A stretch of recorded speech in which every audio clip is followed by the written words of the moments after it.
ವಿರಾಟ್ ಪುರುಷ ಚಾನೆಲ್ಗೆ ಸ್ವಾಗತ. ನಮ್ಮ ಎಲ್ಲ ಆಧ್ಯಾತ್ಮಿಕ ಚಿಂತನೆಗಳ ಕಥೆಗಳನ್ನು ಆಲಿಸಿ ಆನಂದಿಸಲು ಚಾನೆಲನ್ನು ಸಬ್ಸ್ಕ್ರೈಬ್ ಮಾಡಿ, ಲೈಕ್ ಮಾಡಿ ಹಾಗೂ ಶೇರ್ ಮಾಡಿ. ಭಾಗವತ ಮಹಾಪುರಾಣದ ಪ್ರಥಮ ಸ್ಕಂದದ 5ನೇ ಅಧ್ಯಾಯ ಮುಂದುವರುತ್ತದೆ. ಓ ತಾಯಿಯೇ, 3 ಲೋಕಗಳನ್ನು ಸೃಷ್ಟಿಸುವುದರಲ್ಲಿ ಸಮರ್ಥಳಾದ ಕರುಣೆಯೆಂಬ ರಸದಿಂದ ಕೂಡಿರುವ ಎಲ್ಲ ಜನಗಳಿಗೂ ತಾಯಿಯಾದ ಜ್ಞಾನ ಸ್ವರೂಪಳು, ಮಂಗಳಕರಳು, ಎಲ್ಲ ಲೋಕಗಳಿಗೂ ಒಳ್ಳೆಯದನ್ನುಂಟು ಮಾಡುವಳು, ಸೇವೆ ಮಾಡಲು ಯೋಗ್ಯಳು, ವಾಗ್ಬೀಜದಲ್ಲಿ ವಾಸ ಮಾಡುವುದರಲ್ಲಿ ಚತುರಳು ಆಗಿರುವ ಜನನ ಮರಣ ರೂಪವಾದ ಸಂಸಾರವನ್ನು ನಾಶ ಮಾಡುವ ನಿನ್ನನ್ನು ನಾನು ಚೆನ್ನಾಗಿ ಸ್ತೋತ್ರ ಮಾಡುತ್ತೇವೆ. ಓ ತಾಯಿಯೇ, ಬ್ರಹ್ಮನು, ಶಿವನು, ವಿಷ್ಣುವು, ಇಂದ್ರನು, ಸರಸ್ವತಿಯು, ಅಗ್ನಿಯು, ಸೂರ್ಯನು ಇವರೆಲ್ಲರೂ ಒಂದೊಂದು ಲೋಕಕ್ಕೆ ಒಡೆಯರಾಗಿದ್ದಾರೆ. ಅವರೆಲ್ಲರೂ ನಿನ್ನಿಂದಲೇ ಸೃಷ್ಟಿಸಲ್ಪಟ್ಟವರಾಗಿರುತ್ತಾರೆ. ಆದ್ದರಿಂದ ಅವರು ಮುಖ್ಯರಲ್ಲ. ಸಂಚಾರ ಶಕ್ತಿಯುಳ್ಳ ಪ್ರಾಣಿಗಳಿಗೂ ಅಚಲವಾದ ಜಡವಸ್ತುಗಳಿಗೂ ನೀನು ತಾಯಿಯಾಗಿರುವುದರಿಂದ ನೀನೇ ಮುಖ್ಯರು. ಆದ್ದರಿಂದ ನಾನು ನಿನ್ನನ್ನೇ ಸ್ತೋತ್ರ ಮಾಡುತ್ತೇವೆ. ಓ ಜನನಿಗೆ, ನೀನು ಈ ಎಲ್ಲ ಲೋಕಗಳನ್ನು ಸೃಷ್ಟಿ ಮಾಡಬೇಕೆಂದು ಯಾವಾಗ ಇಚ್ಛಿಸುತ್ತೀಯೋ ಆಗ ವಿಷ್ಣು, ಶಿವ, ಬ್ರಹ್ಮನೇ ಮೊದಲಾದ ದೇವತೆಗಳನ್ನು ಸೃಷ್ಟಿ ಮಾಡಿ ಅವರಿಂದ ಈ ಜಗತ್ತಿನ ಸೃಷ್ಟಿ ಸ್ಥಿತಿ ಲಯಗಳನ್ನು ಮಾಡಿಸುತ್ತೀಯೆ. ಹೀಗೆ ಪ್ರಪಂಚದ ಸೃಷ್ಟಿ ಸ್ಥಿತಿ ಲಯಗಳಿಗೆ ನೀನು ಕಾರಣಲಾಗಿದ್ದಾಗ್ಯೂ ನೀನು ಮಾತ್ರ ಸ್ವಲ್ಪವೂ ನಿನಗೆ ಸಂಸಾರದಲ್ಲಿ ನಾನು ನನ್ನದು ಎಂಬ ಅಭಿಮಾನದ ಸಂಬಂಧವಿಲ್ಲುವುದರಿಂದ ವಿಕಾರವನ್ನು ಹೊಂದದೆ ಒಂದೇ ಸಮನಾಗಿರುತ್ತೀಯೆ. ಓ ತಾಯಿಯೇ, ನಾವೇನೋ ನಿನ್ನನ್ನು ಸ್ತೋತ್ರ ಮಾಡುತ್ತೇವೆಂದು ಪ್ರತಿಜ್ಞೆ ಮಾಡಿದೆವು, ಆದರೆ ಈಗ ನಿನ್ನನ್ನು ಸ್ತೋತ್ರ ಮಾಡುವುದಕ್ಕೂ ಸಮರ್ಥರಾಗಿಲ್ಲ. ಏಕೆಂದರೆ ಲೋಕದಲ್ಲಿ ಒಬ್ಬನೂ ಕೂಡ ನಿನ್ನ ರೂಪವು ಸತ್ವಾದಿ ಗುಣಗಳಿಂದ ಕೂಡಿದುದೇ ಅಥವಾ ಗುಣಗಳಿದುದೇ ಎಂಬುದನ್ನು ನಿಶ್ಚಯ ಮಾಡಲು ಸಮರ್ಥನಾಗಿಲ್ಲ. ವಿಷಯದಲ್ಲಿ ಯಾವಳ ರೂಪವನ್ನು ಬ್ರಹ್ಮಾದಿಗಳು ಕೂಡ ತಿಳಿಯಲಾರರೋ ಅದರಿಂದ ನೀನು ಜನರ ಬುದ್ಧಿಯಿಂದ ತಿಳಿಯಲು ಆಗದವಳು ಎಂಬ ಅರ್ಥವನ್ನುಳ್ಳ ಕೋ ಅಧ್ವಾವೇದ ಎಂದು ಮುಂತಾದ ಶ್ರುತಿಯ ಪ್ರಮಾಣ. ಹೀಗಿರುವಲ್ಲಿ ನಿನ್ನನ್ನು ನಾವು ಹೇಗೆ ಸ್ತೋತ್ರ ಮಾಡಬಲ್ಲೆವು? ಇಲ್ಲಿ ಯಾವ ವಸ್ತುಗಳನ್ನು ಹೇಳಲಾರದೆ ಮನಸ್ಸಿನಿಂದ ಸಹಿತವಾದ ಮಾತುಗಳು ಹಿಂದಿರುಗುತ್ತದೆ ಎಂಬ ಅರ್ಥವುಳ್ಳ ಯಥೋವಾಚೋ ನಿವರ್ತಂತೆ ಎಂಬ ಶ್ರುತಿಯು ಪ್ರಮಾಣವು. ನಿನ್ನ ನಾಮಗಳನ್ನಾದರೂ ಉಚ್ಚಾರ ಮಾಡೋಣವೆಂದರೆ ನಿನ್ನ ನಾಮಗಳು ಇಷ್ಟೇ ಇವೆ ಎಂದು ನಿಶ್ಚಯ ಮಾಡಿ ಹೇಳುವ ಮನುಷ್ಯನು ತಾನೇ ಯಾವನು ಇದ್ದಾನೆ? ನಿನ್ನ ನಾಮಗಳು ಅಪಾರವಾಗಿರುವುದರಿಂದ ಅದನ್ನು ಕೂಡ ಹೇಳಿ ಮುಗಿಸಲು ಸಾಧ್ಯವಿಲ್ಲವೆಂದು ತಾತ್ಪರ್ಯ. ಲೋಕದಲ್ಲಿ ಪ್ರಾಮಾಣಿಕನಾದ ಯಾವನು ತಾನೇ ಸಣ್ಣದಾದ ಕೆರೆ, ಕೊಳ, ಬಾವಿ ಇವುಗಳನ್ನೇ ದಾಟಲು ಅಶಕ್ತನಾಗಿದ್ದಾಗ್ಯೂ ದೊಡ್ಡದಾದ ಸಮುದ್ರವನ್ನು ದಾಟಲು ಸಮರ್ಥನಾಗುತ್ತಾನೆ ಎಂದರೆ ಭ್ರಾಂತಿಯಿಂದ ಯಾವನಾದರೂ ಸಮುದ್ರವನ್ನು ದಾಟುತ್ತೇನೆಂದು ಹೊರಡಬಹುದು. ಸರಿಯಾದ ತಿಳುವಳಿಕೆ ಉಳ್ಳವನು ಹಾಗೆ ಹೊರಡುವುದಿಲ್ಲವೆಂದು ಅಭಿಪ್ರಾಯ. ಸಣ್ಣದಾದ ಕೆರೆ, ಕೊಳಗಳನ್ನೇ ದಾಟಲು ಆಗದಿರುವ ಮನುಷ್ಯನಿಗೆ ಹೇಗೆ ಸಮುದ್ರವನ್ನು ದಾಟುವುದು ಆಗುವುದೇ ಇಲ್ಲವೋ ಹಾಗೆ ನಿನ್ನ ನಾಮಗಳನ್ನೇ ಕಡೆಗೆ ಅವುಗಳ ಸಂಖ್ಯೆಯನ್ನೇ ಹೇಳಲು ಸಾಧ್ಯವಿಲ್ಲದ ನಾವು ಅಪಾರವಾದ ನಿನ್ನ ರೂಪವನ್ನು ತಿಳಿಯಲಾರೆವು. ಹೀಗೆ ನಿನ್ನ ನಾಮಗಳನ್ನೂ ರೂಪಗಳನ್ನು ನಿಷ್ಕರ್ಷೆಯಾಗಿ ತಿಳಿಯದೆ ಇರುವುದರಿಂದ ಸ್ತೋತ್ರ ಮಾಡುವುದು ನಮಗೆ ಸಾಧ್ಯವಲ್ಲವೆಂದೇ ತಾತ್ಪರ್ಯ. ದೇವಿಯ ನಾಮರೂಪಗಳ ಖಚಿತವಾದ ಜ್ಞಾನವಿಲ್ಲದಿದ್ದರೂ ದೇವಿಯು ಮಾಡುವ ಸೃಷ್ಟಿ ಮುಂತಾದವನ್ನು ಅವಲಂಬಿಸಿ ಏಕೆ ಸ್ತೋತ್ರ ಮಾಡಲಾಗದು ಎಂದರೆ, ಓ ದೇವಿ, ನಿನ್ನ ರೂಪ ಮತ್ತು ನಾಮಗಳ ಪೂರ್ಣಜ್ಞಾನವಿಲ್ಲದಾಗ್ಯೂ ಜಗತ್ತನ್ನು ಸೃಷ್ಟಿ ಮಾಡಲು ಬೇಕಾಗಿರುವ ಗುಣಗಳು ನಿನ್ನಲ್ಲಿರುವುದರಿಂದ ಆ ಗುಣಗಳ ಉಳ್ಳವಳೆಂದು ನಿನ್ನನ್ನು ಸ್ತೋತ್ರ ಮಾಡಬಹುದಲ್ಲ ಎಂದರೆ ಅದು ಸಾಧ್ಯವಿಲ್ಲ. ಏಕೆಂದರೆ ದೇವತೆಗಳಲ್ಲಿ ಒಬ್ಬನಾದರೂ ನಿನ್ನ ಅಪಾರವಾದ ಮಹಿಮೆಯನ್ನು ತಿಳಿದಿರುವುದಿಲ್ಲ. ನೀನು ಭುವನ ಎಂದರೆ ಭುವನೇಶ್ವರಿ ಎಂಬ ನಾಮವನ್ನು ಧರಿಸಿರುವ ನೀನೇ ಎಲ್ಲ ಲೋಕಗಳಿಗೂ ಒಬ್ಬಳೇ ತಾಯಿಯಾಗಿ ಇರುತ್ತೀಯ. ನೀನೊಬ್ಬಳೇ ಸರ್ವತತ್ವವಾದುದರಿಂದ ಈ ಪ್ರಪಂಚವು ಮಿಥ್ಯಾಭೂತವಾದುದು ಎಂದರೆ ಪಾರಮಾರ್ಥಿಕವಲ್ಲದ್ದು. ಈ ಪ್ರಪಂಚವನ್ನು ನೀನು ಹೇಗೆ ಸೃಷ್ಟಿ ಮಾಡಿದೆ ಎಂಬ ವಿಚಾರದಲ್ಲಿಯೂ ಓ ದೇವಿಯೇ ವೇದವಾಕ್ಯವೇ ಪ್ರಮಾಣವು. ಈ ಜಾಗ್ರತ ಸ್ವಪ್ನ ಸುಷುಪ್ತಿಗಳು ಮಾಯಾ ಮಾತ್ರವಾದುದು ಎಂಬ ಶ್ರುತಿವಾಕ್ಯವೇ ನೀನು ಮಿಥ್ಯಾ ಜಗತ್ತನ್ನು ಸೃಷ್ಟಿ ಮಾಡಿದ್ದೀಯೇ ಎಂಬುದಕ್ಕೆ ಪ್ರಮಾಣವು. ಎಂದರೆ ನೀನೊಬ್ಬಳೇ ಇದ್ದು ಜಗತ್ತನ್ನು ಸೃಷ್ಟಿ ಮಾಡಿರುತ್ತೀಯೇ ಎಂದು ಹೇಳಿದ್ದರಿಂದ ಸೃಷ್ಟಿಕಾಲದಲ್ಲಿ ಇನ್ನೊಬ್ಬರು ಇಲ್ಲದೆ ಇದ್ದುದರಿಂದ ನೀನು ಪ್ರಪಂಚವನ್ನು ಯಾವ ರೀತಿ ಸೃಷ್ಟಿ ಮಾಡಿದೆ ಎಂಬುದು ಯಾರಿಗೂ ಗೊತ್ತಾಗುವ ಹಾಗೇ ಇಲ್ಲ. ಅದು ಗೊತ್ತಿದ್ದರಲ್ಲವೇ ನಿನ್ನನ್ನು ಸ್ತೋತ್ರ ಮಾಡಬಹುದು. ಆದ್ದರಿಂದ ನಿನ್ನನ್ನು ಸ್ತೋತ್ರ ಮಾಡಲು ಸಾಧ್ಯವಿಲ್ಲವೆಂದು ಅಭಿಪ್ರಾಯ. ಏಕೆಂದರೆ ಅತಿ ಚತುರವಾದ ಡೊಂಬರವನು ಬಹು ಎತ್ತರವಾದ ಗಣಿಯನ್ನು ಹತ್ತಬಲ್ಲನು, ಆದರೂ ಅವನು ತನ್ನ ಹೆಗಲನ್ನು ಮಾತ್ರ ಇರಲಾರ. ಇದು ಹೇಗೋ ಅದರಂತೆ ಸ್ತೋತ್ರ ಮಾಡುವ ನಾವು ಈ ಪ್ರಪಂಚದಲ್ಲಿ ಸೇರಿರುವುದರಿಂದ ನಮ್ಮ ಕಾರಣವು ಪ್ರಪಂಚದಲ್ಲಿ ಸೇರಿದೆ. ಅದರ ಕಾರಣವನ್ನು ನಾವೇ ತಿಳಿಯುವುದು ಅಸಾಧ್ಯವಾದುದೆಂದು ಭಾವ. ಅಪಾರವಾದ ಮಹಿಮೆಯುಳ್ಳ ದೇವಿಯೇ, ನೀನು ಆಪ್ತಕಾಮಳು, ನೆರವೇರಿರುವ ಎಲ್ಲ ಕೋರಿಕೆಗಳುಳ್ಳವಳು. ಆದುದರಿಂದ ವಿಕಾರನುಂಟು ಮಾಡುವ ಯಾವ ವಿಧವಾದ ಇಚ್ಛಾದಿಗಳು ಇಲ್ಲದವಳೇ ಆಗಿರುತ್ತೀಯ. ಆದರೂ ಈ ಪ್ರಪಂಚಕ್ಕೆಲ್ಲ ಕಾರಣಳೂ ಆಗಿರುತ್ತೀಯೆ. ಹೀಗೆ ವಿಚಿತ್ರವಾದ ಸ್ವಭಾವ ಸಾಮರ್ಥ್ಯ ಉಳ್ಳ ನಿನಗೆ ಇದು ಯುಕ್ತವಾದುದೇ ಆಗಿರುತ್ತದೆ. ಹೀಗಿರುವುದರಿಂದಲೇ ನಿನ್ನ ಚರಿತ್ರೆಯು ನಮ್ಮ ಮನಸ್ಸನ್ನು ವ್ಯಥೆಗೊಳಿಸುತ್ತದೆ.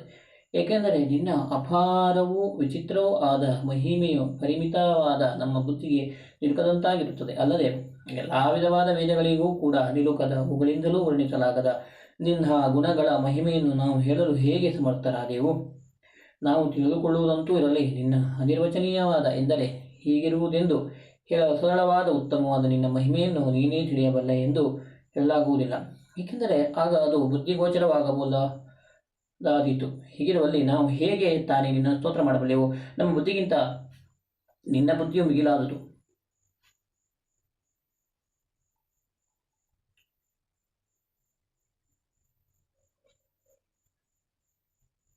ನಿಜ, ಆದರೂ ನಿನ್ನ ಸಗುಣ ರೂಪವು ನಿರ್ಗುಣ ರೂಪಕ್ಕಿಂತ ಕಡಿಮೆಯಾದುದೆಂಬುದು ಖಚಿತವಾಗಿದೆ. ಹೀಗಿದ್ದರೂ ಇದರಲ್ಲಿ ವಿರೋಧವಿಲ್ಲ, ಹೇಗೆಂದರೆ ಸಮಾನವಾದ ಸತ್ಯತೆಯುಳ್ಳ ಎರಡು ಅಂಶಗಳು ಒಂದೆಡೆಯಲ್ಲಿ ಒಂದೇ ಕಾಲದಲ್ಲಿದ್ದರೂ ವಿರೋಧವೇ.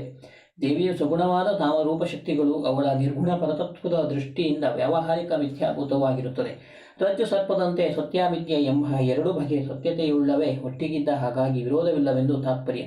ವಿಚಾರದಲ್ಲಿ ಯೋ ಅಸಾಧ್ಯಕ್ಷ ಪರಮೇ ವ್ಯೋಮನ್ ಸೋ ಅಂಗವೇದ ಯದಿದಾನವೇದ ಇತ್ಯಾದಿ ವೇದವಾಕ್ಯಗಳೇ ಪ್ರಮಾಣಗಳು. ಓ ತಾಯಿಯೇ, ನಿನಗೆ ವಿಷ್ಣುವಿನ ತಲೆಯು ಬಿದ್ದು ಹೋಗಿರುವುದು ಗೊತ್ತಿಲ್ಲವೇ? ಮಂಗಳಕರಳೆ, ತಿಳಿದಿದ್ದರೂ ವಿಷ್ಣುವಿನ ಶಕ್ತಿಯನ್ನು ಪರೀಕ್ಷಿಸುತ್ತಿರುವೆಯಾ? ಹಾಗೆ ಪರೀಕ್ಷಿಸಬೇಡ. ಅವನು ನಿನ್ನ ಅನುಗ್ರಹದಿಂದಲೇ ಮಧು ಎಂಬ ರಾಕ್ಷಸನನ್ನು ಸಂಹಾರ ಮಾಡಿರುತ್ತಾನೆ. ಹೀಗೆ ನೀನು ಉಪೇಕ್ಷೆ ಮಾಡುವುದು ಯುಕ್ತವಲ್ಲ.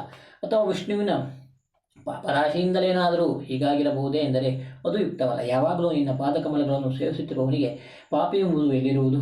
ಚಿತ್ವಾ ಚಿತ್ವಾ ಚ ಭೂತಾನಿ ಹತ್ವಾ ಸರ್ವಮಿದಂ ಜಗತ್ ದೇವಿ ನಮತಿ ಭಕ್ತಾಯು ನಸ ಪಾಪೇ ಪ್ರಲಿಪ್ಯತೆ ಎಂದು ಹೇಳುವುದರಿಂದ ನಿನ್ನ ಭಕ್ತರಿಗೆ ಪಾಪವೆಂಬುದಿಲ್ಲವೇ ಇಲ್ಲ. ಗೊತ್ತಾಯೇ, ನೀನು ದೇವತೆಗಳ ಸಮೂಹದಲ್ಲಿ ಉದಾಸೀನ ಭಾವವನ್ನು ತಾಳಿ ಹೀಗೆ ಸುಮ್ಮನೆ ಇರುವೆಯಾ? ಅಥವಾ ತಲೆಯಿಲ್ಲದ ಶರೀರವನ್ನು ನೋಡಲು ಚಮತ್ಕಾರವಾಗಿರುವುದರಿಂದ ಅದನ್ನು ನೋಡುವುದಕ್ಕಾಗಿ ಹೀಗೆ ಸುಮ್ಮನೆ ಇರುವೆಯಾ? ಯಾವ ರೀತಿಯಿಂದಲೇ ಆಗಲಿ ನೀನು ಸುಮ್ಮನೆ ಇದ್ದು ನಮ್ಮನ್ನು ಉಪೇಕ್ಷೆ ಮಾಡುವುದು ನಮಗೆ ಬಹಳ ದುಃಖವನ್ನುಂಟು ಮಾಡುತ್ತದೆ. ನಮ್ಮೆಲ್ಲರಿಗೂ ನೀನೇ ಆಶ್ರಯರಾಗಿರುತ್ತಿವೆ. ಹೀಗಿರುವ ನೀನು ಉಪೇಕ್ಷೆ ಮಾಡಿದರೆ ನಾವು ಬದುಕುವ ಹಾಗೆ ಇಲ್ಲವೆಂದು ತಾತ್ಪರ್ಯ. ಇಂದಾದರೂ ಎಲ್ಲ ಪ್ರಾಣಿಗಳ ಹುಟ್ಟನ್ನೇ ತಪ್ಪಿಸುವಷ್ಟು ಎಂದರೆ ಮೋಕ್ಷವನ್ನು ಅನುಗ್ರಹಿಸುವಷ್ಟು ಸಮರ್ಥಳು. ಹೇಗಿದ್ದರೂ ವಿಷ್ಣುವಿನ ಬಿದ್ದು ಹೋಗಿರೋ ತೊಲೆಯನ್ನು ಪುನಃ ಸೇರಿಸಲು ಏಕೆ ಇಷ್ಟು ಸಾವಕಾಶ ಮಾಡುತ್ತಿರುವೆ ಎಂಬುದು ನನಗೆ ತಿಳಿಯುವುದಿಲ್ಲ. ನೀನು ಈ ಸಮಯದಲ್ಲಿ ಸ್ವಲ್ಪ ಉದಾಸೀನ ಮಾಡುವುದು ಯೋಗ್ಯವಲ್ಲವೆಂದು ಭಾವ. ಅಥವಾ ನೀನು ದೇವತೆಗಳು ಮಾಡಿರೋ ತಪ್ಪುಗಳನ್ನೆಲ್ಲ ಮನಸ್ಸಿನಲ್ಲಿ ಇಟ್ಟುಕೊಂಡಿದ್ದು ಅವರಿಗೆ ಸರಿಯಾದ ಶಿಕ್ಷೆಯನ್ನು ಮಾಡಬೇಕೆಂದು ಉದ್ದೇಶಿಸಿ ಹೀಗೆ ಮಾಡಿರುವೆಯಾ? ಇಲ್ಲಿ ಪ್ರಜೆಗಳನ್ನು ಕಾಪಾಡುತ್ತಿದ್ದ ರಾಜನನ್ನು ಸಂಹಾರ ಮಾಡುವುದರಿಂದ ಅಂತಹ ರಾಜನಿಲ್ಲದ ಪ್ರಜೆಗಳಿಗೆ ಹೇಗೆ ದುಃಖ ಉಂಟಾಗುತ್ತದೆಯೋ ಅದರಂತೆ ನಮ್ಮ ಪ್ರಭುವಾದ ವಿಷ್ಣುವನ್ನು ನಾಶ ಮಾಡಿದರೆ ತಪ್ಪಿಸ್ತರಾದ ನಮಗೆ ಶಿಕ್ಷೆ ಮಾಡಿದ ಹಾಗಾಯಿತು ಎಂದು ಭಾವಿಸಿರುವೆಯಾ ಎಂದು ಅಭಿಪ್ರಾಯ. ಹಾಗಲ್ಲದಿದ್ದರೆ ಪ್ರಜಾಕೃತಂ ಪ್ರಾಪಂ ರಾಜಾನಿ ಎಂಬ ನ್ಯಾಯದಂತೆ ನಾವು ಮಾಡಿದ ತಪ್ಪನ್ನು ವಿಷ್ಣುವಿನ ಮೇಲೆ ಹೊರಿಸಿ ಅವನನ್ನು ಸಂಹರಿಸುವೆಯಾ? ಅಥವಾ ವಿಷ್ಣುವಿಗೆ ನಾವು ಯುದ್ಧದಲ್ಲಿ ಜಯಿಸಿದೇನೋ ಎಂಬುದಾಗಿ ಬಂದಿರುವ ಅಹಂಕಾರವನ್ನು ಪರಿಹಾರ ಮಾಡುವುದಕ್ಕಾಗಿ ಹೀಗೆ ಮಾಡಿರುವೆಯಾ? ಹೇಗಾದರೂ ನೀನು ವಿಷ್ಣುವಿನ ತಲೆಯನ್ನು ಕತ್ತರಿಸುವುದಕ್ಕೆ ಕಾರಣವಾಗಿರುವ ನಿನ್ನ ಉದ್ದೇಶವನ್ನು ನಾವು ತಿಳಿಯಲಾರೆವು. ಓ ಪೂಜ್ಯಳಾದ ದೇವಿಯೇ, ಯುದ್ಧ ಮಾಡಿ ಸೋತಿರುವ ರಾಕ್ಷಸರು ಬಹಳ ಮನೋಹರವಾದ ಪರಿಶುದ್ಧವಾದ ಕ್ಷೇತ್ರದ ಸ್ಥಳದಲ್ಲಿ ತಪಸ್ಸು ಮಾಡಿ ನಿನ್ನಿಂದ ವರವನ್ನು ಪಡೆದು ಅವರ ಮಹಿಮೆಯಿಂದ ಆ ರಾಕ್ಷಸರು ಬಂದು ಈ ವಿಷ್ಣುವಿನ ತಲೆಯನ್ನೇನಾದರೂ ಕಾಣದ ಹಾಗೆ ಅಪಹಾರ ಮಾಡಿರುವರೆ? ಅಥವಾ ತಲೆ ಇಲ್ಲದ ಈ ವಿಷ್ಣುವನ್ನು ನೋಡುವುದು ನಿನಗೆ ಆಟವಾಗಿ ಇದೆಯೇ? ಎಲ್ಲ ವಸ್ತುಗಳಿಗೂ ಆದಿಯಾದವಳೆ ನೀನು ಸಮುದ್ರರಾಜನ ಮಗಳಾದ ಲಕ್ಷ್ಮಿಯಲ್ಲಿ ಕೋಪಗೊಂಡು ಹೀಗೆ ಮಾಡಿರುವೆಯಾ? ಏಕೆಂದರೆ ಪತಿಹೀನಳಾದ ಅವಳನ್ನು ನೀನು ಈಗ ನೋಡುತ್ತಿರುವೆಯಲ್ಲ. ಹಾಗೆ ಲಕ್ಷ್ಮಿಯು ಮಾಡಿರಬಹುದಾದ ಅಪರಾಧವಾದರೂ ಏನು? ಹಾಗೆ ಮಾಡದಿದ್ದರೂ ನಿನ್ನ ಅಂಶಭೂತಳಾದ ಅವಳಲ್ಲಿ ಕೋಪ ಮಾಡುವುದು ನಿನಗೆ ಯುಕ್ತವಲ್ಲ. ಆದ್ದರಿಂದ ಈಗ ಅವಳ ಅಪರಾಧವನ್ನು ಕ್ಷಮಿಸಿ ವಿಷ್ಣುವನ್ನು ಎಬ್ಬಿಸಿ ಈ ಲಕ್ಷ್ಮಿಯನ್ನು ಸಂತೋಷವುಳ್ಳವನಾಗಿ ಮಾಡು. ಓ ದೇವಿ, ನಿನ್ನ ಸೃಷ್ಟಿ ಕಾರ್ಯದಲ್ಲಿ ಮುಖ್ಯ ಅಧಿಕಾರಿಗಳಾದ ಈ ದೇವತೆಗಳು ನಿನಗೆ ಯಾವಾಗಲೂ ನಮಸ್ಕಾರ ಮಾಡಿ ವಿಧೇಯರಾಗಿರುತ್ತಾರೆ. ಅವರು ನಿನ್ನ ಅನುಗ್ರಹದಿಂದಲೇ ಪ್ರಸಿದ್ಧವಾದ ಮಹಿಮೆಯುಳ್ಳವರಾಗಿರುತ್ತಾರೆ. ಎಲ್ಲ ವಸ್ತುಗಳಿಗೂ ಒಡೆಯನಾದ ವಿಷ್ಣುವನ್ನು ಎಬ್ಬಿಸಿ ದೇವತೆಗಳನ್ನು ದುಃಖ ಸಮುದ್ರದಿಂದ ದಾಟಿಸುವುದಾಗು. ಓ ತಾಯಿಯೇ, ವಿಷ್ಣುವಿನ ತಲೆಯು ಎಲ್ಲಿ ಹೋಯಿತೆಂಬುದು ನಿಮಗೆ ಗೊತ್ತಿಲ್ಲವು. ಹೀಗಿರುವಲ್ಲಿ ಅದು ತಿಳಿದ ಹೊರತು ಬೇರೆ ಉಪಾಯವನ್ನು ಮಾಡಿ ನಾವು ಈಗ ವಿಷ್ಣುವನ್ನು ಬದುಕಿಸುವುದೆಂಬುದು ನಮಗೆ ಸಾಧ್ಯವೇ ಅಲ್ಲವು. ಈ ವಿಷ್ಣು ಬದುಕಿನ ವಿನ ನಾವು ಬದುಕುವ ಹಾಗಿಲ್ಲ. ಆದ್ದರಿಂದ ಹೇ ದೇವಿ, ಅಮೃತವು ಹೇಗೆ ದೇವತೆಗಳಿಗೆ ಪ್ರಾಣವನ್ನು ಕೊಡುವುದರಲ್ಲಿ ಬದುಕಿಸುವುದರಲ್ಲಿ ಸಾಮರ್ಥ್ಯವುಳ್ಳುವುದೋ ಅದರಂತೆಯೇ ಲೋಕವನ್ನೇ ಬದುಕಿಸುವ ಸಾಮರ್ಥ್ಯವುಳ್ಳವಳಾದ ನೀನೇ ಈ ವಿಷ್ಣುವನ್ನು ಬದುಕಿಸಲು ಸಮರ್ಥವಾಗಿರುತ್ತೀಯೇ ಎಂದು ತಾತ್ಪರ್ಯ. ಸೂತ ಹೇಳುತ್ತಾನೆ, ಋಷಿಗಳಿರ ಈ ರೀತಿಯಾಗಿ ಶಿಕ್ಷಾ ಮುಂತಾದ ಅಂಗಗಳಿಂದ ಸಹಿತವಾದ ವೇದದ ಮಂತ್ರಗಳಿಂದ ಸಾಮಂತ್ರಗಳ ಗಾನಗಳಿಂದ ಸ್ತೋತ್ರ ಮಾಡಲ್ಪಟ್ಟ ಸತ್ವಾದಿ ಗುಣಗಳಿಗೆ ಮೀರಿ ಅವುಗಳ ಲೇಪವಿಲ್ಲದೆ ಎಲ್ಲ ಪ್ರಪಂಚಕ್ಕೂ ದೊಡ್ಡ ಒಡೆಯಲಾದ ಮಹಾಮಾಯಾ ಸ್ವರೂಪಳಾದ ಆ ದೇವಿಯು ಸಂತೋಷಪಟ್ಟವಳಾದಳು. ಅನಂತರದಲ್ಲಿ ಜನಗಳಿಗೆ ಸಂತೋಷವನ್ನು ಉಂಟು ಮಾಡುವ ಮಂಗಳಕರಳಾದ ಆ ವಾಗ್ದೇವತೆಯು ಶರೀರವನ್ನು ಧರಿಸದೆ ಆಕಾಶದಲ್ಲಿಯೇ ಇದ್ದು ದೇವತೆಗಳನ್ನು ಕುರಿತು ಕೇಳಲು ಹಿತವಾಗಿರುವ ಶಬ್ದಗಳಿಂದ ಕೂಡಿರುವಂತೆ ಶರೀರವಿಲ್ಲದ ಆಕಾಶವಾಣಿಯಿಂದ ಈ ರೀತಿಯಾಗಿ ಹೇಳಿದಳು. ಓ ದೇವತೆಗಳಿರ, ನೀವು ಸ್ವಲ್ಪ ಯೋಚನೆಯನ್ನು ಮಾಡಬೇಡಿರಿ, ಮೊದಲಿನಂತೆಯೇ ಸುಖವಾಗಿರಿ. ಈ ವೇದಾರ್ಥವನ್ನೇ ತಿಳಿಸುವ ವಾಕ್ಯಗಳಿಗೆ ನೀವು ಮಾಡಿದ ಸ್ತೋತ್ರದಿಂದ ನಾವು ಸಂತೋಷಪಟ್ಟಿರುವೆನು. ಈ ಅಂಶದಿಂದ ಸಂದೇಹವಿಲ್ಲ. ಭೂಲೋಕದಲ್ಲಿ ವಾಸ ಮಾಡುವ ಯಾವ ಮನುಷ್ಯನೂ ನನ್ನ ಸ್ತೋತ್ರವನ್ನು ಭಕ್ತಿಯಿಂದ ಸದಾ ಪಠನ ಮಾಡುತ್ತಿರುತ್ತಾನೋ ಅವನು ನನ್ನ ಎಲ್ಲ ಇಷ್ಟಾರ್ಥಗಳನ್ನು ಹೊಂದುತ್ತಾನೆ. ವೇದಗಳಲ್ಲಿ ಹೇಳಿರುವುದರಿಂದ ವೇದಗಳಿಗೆ ಸಮಾನವಾದ ಈ ನನ್ನ ಸ್ತೋತ್ರವನ್ನು ಯಾರು ಬೆಳಗ್ಗೆ ಮಧ್ಯಾಹ್ನ ಸಾಯಂಕಾಲಗಳಲ್ಲಿ ಭಕ್ತಿಯಿಂದ ಕೇಳುತ್ತಾರೆಯೋ ಅವರು ಎಲ್ಲ ದುಃಖಗಳಿಂದ ಬಿಡಲ್ಪಟ್ಟು ಸುಖವುಳ್ಳವರಾಗುತ್ತಾರೆ. ಆ ವಿಷ್ಣುವಿನ ತಲೆ ಎಂದು ಹೋಗುವುದಕ್ಕೆ ಕಾರಣವನ್ನು ಈಗ ಹೇಳ್ತೇನೆ ಕೇಳಿರಿ. ಈ ಪ್ರಪಂಚದಲ್ಲಿ ಕಾರಣವಿಲ್ಲದ ಯಾವ ಕಾರ್ಯವೂ ಹೇಗ ಉಂಟಾದೀತು. ಹಿಂದೆ ಒಂದು ದಿನದಲ್ಲಿ ಈ ವಿಷ್ಣು ತನಗೆ ಪ್ರಿಯಳಾಗಿ ಸಮೀಪದಲ್ಲಿರುವ ಸಮುದ್ರರಾಜನ ಮಗಳಾದ ಲಕ್ಷ್ಮಿ ಸುಂದರವಾದ ಮುಖವನ್ನು ನೋಡಿ ನಕ್ಕ. ಆಗ ಲಕ್ಷ್ಮಿಯು ಅದನ್ನು ತಿಳಿದಳು ಮತ್ತು ಹೀಗೆ ಯೋಚಿಸಿದಳು, ಈ ವಿಷ್ಣು ನನ್ನನ್ನು ನೋಡಿ ನಗುತ್ತಿದ್ದಾನೆ, ಇದು ನಿಜ. ಹಾಗಿಲ್ಲದಿದ್ದರೆ ನನ್ನ ಮುಖವನ್ನು ಒಣಗಿಸುವ ಹಾಗೆ ಏಕೆ ನೋಡಿದ? ಇದುವರೆಗೆ ಎಂದು ನನ್ನ ಮುಖವನ್ನು ನೋಡಿ ನಗದಿದ್ದ ವಿಷ್ಣು ಈಗ ನನ್ನನ್ನು ನೋಡಿ ಏನಕ್ಕೆ ನಕ್ಕ? ಯೋಚಿಸಿ ನೋಡಿದರೆ ಏನೋ ವಿಕಾರವನ್ನು ನನ್ನ ಮುಖದಲ್ಲಿ ಕಂಡು ಯಾವುದೋ ಕಾರಣದಿಂದ ಇವನು ನಗುತ್ತಿದ್ದಾನೆ. ಯಾವ ಕಾರಣವಿಲ್ಲದೆ ನಗು ಹೇಗೆ ಉಂಟಾಗುವುದು? ಅಥವಾ ನನಗೆ ಸೌತಿಯಾಗುವ ಸುಂದರಿಯಾದ ವಸ್ತುಗಳನ್ನು ಹೆಂಡತಿಯಾಗಿ ಒಲಿಸಿರಬಹುದೇ? ಅನಂತರದಲ್ಲಿ ಲಕ್ಷ್ಮಿಯು ತಮೋಗುಣದ ಆವೇಶದಿಂದ ಕುಡಿದವಳಾಗಿ ಬಹಳ ಕೋಪಗೊಂಡಳು. ಅವಳು ಕೋಪ ಹೊಂದಿದ ಸಮಯದಲ್ಲಿ ತಮೋಗುಣವೇ ಮುಂದಾಗಿರುವ ಮಾಯಾಶಕ್ತಿ ಅವಳ ಶರೀರವನ್ನು ಆವರಿಸಿತು. ದೇವತೆಗಳ ಕಾರ್ಯವನ್ನು ಸಾಧಿಸುವುದಕ್ಕಾಗಿ ಯಾವುದೋ ಒಂದು ಕಾಲ ಸಂಬಂಧದಿಂದ ಬಹಳ ಕ್ರೂರವಾದ ತಮೋಗುಣ ಪ್ರಧಾನವಾದ ಆದಿಶಕ್ತಿಯು ಅವಳ ಶರೀರದಲ್ಲಿ ಪ್ರವೇಶಿಸಿ ಅಧಿಕಾರ ಮಾಡತೊಡಗಿತು. ತಮೋಗುಣವೇ ಹೆಚ್ಚು ಪ್ರಬಲವಾಗಿರುವ ಆ ಶಕ್ತಿಯಿಂದ ಅವಿಷ್ಠಳಾದ ಶರೀರವುಳ್ಳ ಲಕ್ಷ್ಮಿಯು ಬಹಳ ಕೋಪವುಳ್ಳವಳಾದಳು. ಅಲ್ಲದೆ ಆ ಕೋಪದಿಂದ ಈ ನಿನ್ನ ತಲೆಯು ಬಿದ್ದು ಹೋಗಲಿ ಎಂದು ಮೆಲ್ಲಗೆ ನುಡಿದಳು. ಹೆಂಗಸರ ಸ್ವಭಾವದಿಂದಲೂ, ಅಂದರೆ ವಿಚಾರ ಮಾಡದೆ ಕೆಲಸದಲ್ಲಿ ಮುಂದುವರಿಯುವುದು ಹೆಂಗಸರ ಸ್ವಭಾವ. ಮುಂದೆ ಕಾಲಾನುಸಾರವಾಗಿ ಆಗಬೇಕಾಗಿದ್ದುದಕ್ಕೆ ಅನುಗುಣವಾಗಿಯೇ ತನ್ನ ಸುಖವನ್ನೇ ನಾಶ ಮಾಡುವ ಇಂಥ ಶಾಪವಾಕ್ಯವು ಹಿಂದು ಮುಂದೆ ವಿಚಾರಿಸದೆ ಪರವಶಳಾಗಿದ್ದ ಆ ಲಕ್ಷ್ಮಿಯಿಂದ ಹೊರಟಿತು. ಸವತಿಯರಿಂದುಂಟಾಗುವ ದುಃಖವು ವೈಧವ್ಯ ದುಃಖ, ಗಂಡನು ಸಾಯುವಾಗಲೂ ಸತ್ತ ಮೇಲೂ ಆಗುವ ದುಃಖಕ್ಕಿಂತಲೂ ಹೆಚ್ಚಾದೆಂದು ತಿಳಿದುದರಲ್ಲೂ ತಮೋಗುಣದ ಆವೇಶದಿಂದ ಕೂಡಿದ ಅಶಕ್ತಿ ಸಂಬಂಧದಿಂದ ಆ ಲಕ್ಷ್ಮಿಯು ಈ ರೀತಿಯಾಗಿ ಯೋಚಿಸಿ ಮನಸ್ಸಿನಿಂದ ಮೆಲ್ಲಗೆ ಹೇಳಿದಳು. ಸುಳ್ಳನ್ನು ಹೇಳುವುದು, ತನ್ನ ಶಕ್ತಿ ಯೋಗ್ಯತೆಗಳಿಗೆ ಮೀರುವುದನ್ನು ಮಾಡಲು ತೊಡಗುವುದು, ಫಲಾಫಲಗಳನ್ನು ಯೋಚಿಸಿ ಗೊತ್ತು ಮಾಡಿಕೊಳ್ಳದೆ ತನ್ನನ್ನು ಇತರನ್ನು ಮೋಸಕ್ಕೆ ಗುರಿ ಮಾಡುವುದು, ತಕ್ಕಷ್ಟು ತಿಳುವಳಿಕೆ ಇಲ್ಲದೆ ಇರುವುದು, ಹಿಡಿದುದನ್ನು ಬಿಡದೆ ಹಠ ಮಾಡುವುದು, ಅವಶ್ಯಕವಾದ ವೆಚ್ಚವನ್ನು ಶಕ್ತಿ ಇದ್ದರೂ ಮಾಡದಿರುವುದು, ಯೋಚನೆ ಮಾತು ವ್ಯಾಪಾರಗಳಲ್ಲಿ ಪರಿಶುದ್ಧವಾಗಿಲ್ಲದಿರುವುದು, ಸಾಹಸವು ವಂಚನೆ, ದಡ್ಡತನ, ಹೆಚ್ಚಾದ ದುರಾಶೆ, ಕರುಣೆ ಇಲ್ಲದಿರುವುದು, ಈ ದೋಷಗಳು ಹೆಂಗಸರಿಗೆ ಸ್ವಭಾವವಾಗಿ ಉಂಟಾಗುತ್ತದೆ. ಈ ವಿಷ್ಣುವಿನ ತಲೆಯು ಲಕ್ಷ್ಮಿ ಶಾಪದಿಂದ ಹಾರಿ ಹೋಗಿ ಲವಣ ಸಮುದ್ರದಲ್ಲಿ ಮುಳುಗಿರುವುದು. ಈಗ ಅವನು ಮೊದಲಿನಂತೆ ತಲೆಯುಳ್ಳವರಾಗಿ ಮಾಡುತ್ತೇನೆ. ಈ ದೇವಶ್ರೇಷ್ಠರೇ ತಲೆಯುಳ್ಳವನಾಗಿ ಮಾಡುತ್ತೇನೆ. ಓ ದೇವಶ್ರೇಷ್ಠರೇ, ಈ ಸಂಗತಿಯಲ್ಲಿ ಇನ್ನೂ ಒಂದು ಕಾರಣವೂ ಇದೆ, ಅದನ್ನು ನಿಮಗೆ ಹೇಳುತ್ತೇನೆ.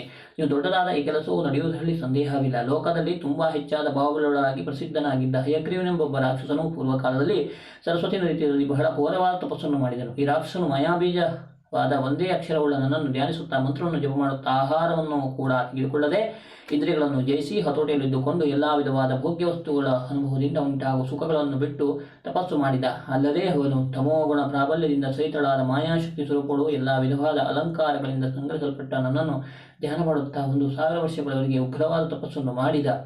ಆಗ ತಾನೇ ತಮೋಗುಣದಿಂದ ಕೂಡಿದ ಯಾವ ರೀತಿಯಿಂದ ಆಕಾರವನ್ನು ಈ ರಾಕ್ಷಸನ್ನು ಧ್ಯಾನ ಮಾಡುತ್ತಿದ್ದನು ಅಂತಹ ರೂಪವನ್ನೇ ಧರಿಸಿ ಅವನ ಎದುರಿಗೆ ಗೋಚರರಾದನು. ಅಲ್ಲಿ ನಾನು ಸಿಂಹ ವಾಹನದ ಮೇಲೆ ಇರುವಳು, ಕರುಣೆಯಿಂದ ಕೂಡಿದವಳು ಆಗಿ ಅವನನ್ನು ಕುರಿತು, ಎಲೆ ನಿಯಮ ಎಷ್ಟಲಾದ ಪುಣ್ಯಶಾಲಿಯೇ, ನಿನಗೆ ಬೇಕಾದ ವರವನ್ನು ಕೇಳು, ನಾನು ಅದನ್ನು ನಿನಗೆ ಕೊಡುತ್ತೇನೆ ಎಂದು ಹೇಳಿದೆನು. ಹೀಗೆ ಹೇಳಿದ ದೇವಿಯ ತನ್ನ ಮಾತನ್ನು ಕೇಳಿ ಆ ರಾಕ್ಷಸನು ಪ್ರೀತಿಯಿಂದ ಕೂಡಿದವನಾಗಿ ಜಾಗೃತಿಯಾಗಿ ಪ್ರದಕ್ಷಿಣ ನಮಸ್ಕಾರಗಳನ್ನು ಮಾಡಿದ. ಆಗ ಪ್ರೀತಿಯಿಂದ ಅರೆದ ಕಣ್ಣುಗಳುಳ್ಳವನಾಗಿ ಆ ರಾಕ್ಷಸನು ತನ್ನ ರೂಪವನ್ನು ನೋಡಿ ಆನಂದ ಬಾಷ್ಪದಿಂದ ತುಂಬಿರುವ ಕಣ್ಣುಗಳುಳ್ಳವನಾಗಿ ತನ್ನ ಸ್ತೋತ್ರವನ್ನು ಮಾಡಿದ. ಓ ದೇವಿ, ನಿನಗೆ ನಮಸ್ಕಾರ. ನೀನು ಈ ಪ್ರಪಂಚವೆಲ್ಲವನ್ನು ಆವರಿಸಿರುವೆ. ಮೂಲ ವಿದ್ಯಾಸ್ವರೂಪಳಾದ ಮಹಾಮಾಯೆ, ಜಗತ್ತಿನಲ್ಲಿ ಸೃಷ್ಟಿ ಲಯಗಳನ್ನು ಮಾಡುವಳು, ಭಕ್ತರಿಗೆ ಅನುಗ್ರಹ ಮಾಡುವುದರಲ್ಲಿ ಕುಶಲಳು, ಇಷ್ಟಾರ್ಥವನ್ನು ಕೊಡುವಳು ಆಗಿರುತ್ತೀಯ. ಮಂಗಲ ಸ್ವರೂಪಳಾಗಿಯೂ ಮೋಕ್ಷವನ್ನು ಅನುಗ್ರಹಿಸಲಾಗಿಯೂ ಇರುವೆ. ಇಂಥ ನಿನಗೆ ನಮಸ್ಕಾರ. ಓ ದೇವಿ, ನೀನು ಪೃಥ್ವಿ ಎಂದರೆ ಘನ ಸ್ವರೂಪವಾದ ಭೂಮಿ, ಜಲ ಅಂದರೆ ದ್ರವರೂಪವಾದ ನೀರು, ತೇಜಸ್ಸು ಅಂದರೆ ಶಾಖವಾಯು ಪ್ರಕಾಶವಾಗಿರುವ ಬೆಳಕು, ವಾಯು ಎಂದರೆ ಜಲಿಸುವ ಗಾಳಿ ಮತ್ತು ಆಕಾಶ ಇವುಗಳೆಂಬ ಸೂಕ್ಷ್ಮ ಮತ್ತು ಸ್ಥೂಲ ಪಂಚಭೂತಗಳಿಗೂ, ಗಂಧರಸರೂಪ ಸ್ಪರ್ಶ ಶಬ್ದ ಎಂಬ 5 ಗುಣಗಳೆಂಬ ವಿಷಯಗಳಿಗೂ ಕಾರಣ ಆಗಿರುತ್ತೀಯೇ. ಮೂಗು, ನಾಲಿಗೆ, ಕಣ್ಣು, ಚರ್ಮ, ಕಿವಿಗಳೆಂಬ 5 ಜ್ಞಾನೇಂದ್ರಿಯಗಳು, ಉಪಸ್ಥ ವಾಯು, ಪಾದ, ವಾಣಿ, ವಾಕ್ ಎಂಬ 5 ಕರ್ಮೇಂದ್ರಿಯಗಳಿಗೂ ಮತ್ತು ಇತರ ಎಲ್ಲ ವಸ್ತುಗಳು ಸರ್ವಶಕ್ತಳಾದ ಮತ್ತು ಎಲ್ಲ ದೇವತೆಗಳಿಗಂತಲೂ ದೊಡ್ಡ ಒಡೆಯಳಾದ ನಿಂದಲೇ ಉತ್ಪನ್ನವಾದವು.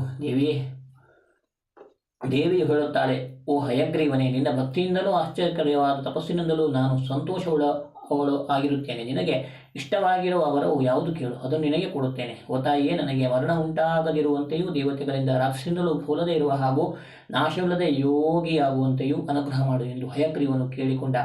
ಲೋಕದಲ್ಲಿ ಹುಟ್ಟಿದವನಿಗೆ ಮರಣ ಹೊಂದಿದವನಿಗೆ ಪುನಃ ಹುಟ್ಟುವಿಕೆಯು ಲೋಕ ನಿಯಮ ಸ್ಥಿತಿಯು ಹೀಗಿರುವಲ್ಲಿ ಇದಕ್ಕೆ ವಿರುದ್ಧವಾಗಿ ಹೇಗೆ ಆದೀತು? ಓ ರಾಕ್ಷಸಷ್ಟನೇ, ಲೋಕ ಮರ್ಯಾದೆಯು ಹೇಗಿರುವುದು ಎಂಬುದನ್ನು ನೀನು ಮರಣ ವಿಷಯದಲ್ಲಿ ವಿಚಾರ ಮಾಡಿ ಮನಗಂಡು ನಿನಗೆ ಇಷ್ಟವಾದ ಬೇರೆ ವರವನ್ನು ಕೇಳು ಎಂದು ದೇವಿಯು ಹೇಳಿದಳು.